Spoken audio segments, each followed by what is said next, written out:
क्या बताऊं कि क्या मदीना है।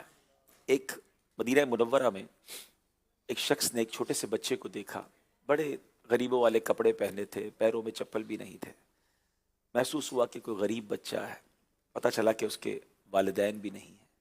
अपनी ज़ौजा से मशवरा किया कि क्यों ना इस बच्चे को हम गोद ले लें और अपने साथ ले जाते हैं अपने वतन।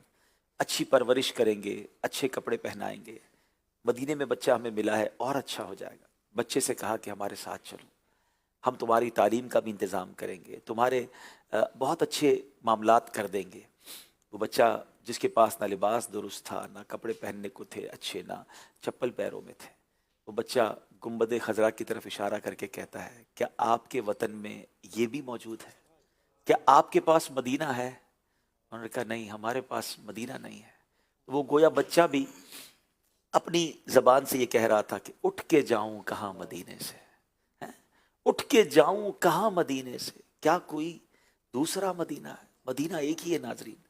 वो बरकतें, वो रौनकें, वो सुकून दुनिया में और कहीं नहीं है।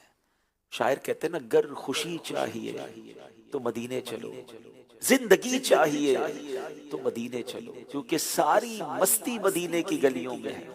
कैफ सारे का सारा मदीने में है।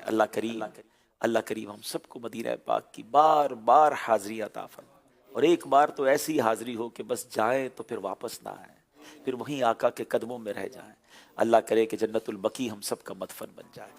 इंशाअल्लाह मजीद सिलसिलों में भी जिक्र मदीना होता रहेगा। अल्लाह करे कि आंखें नम रहें और इन नम आँखों की आरजुएं कबूल हो जाएं। ना जाने किसकी आमीन के सदके, किसकी सिसकी, किसके आंसुओं के सदके हमारा भी बेड़ा पार हो जाए। आइए कुछ कॉल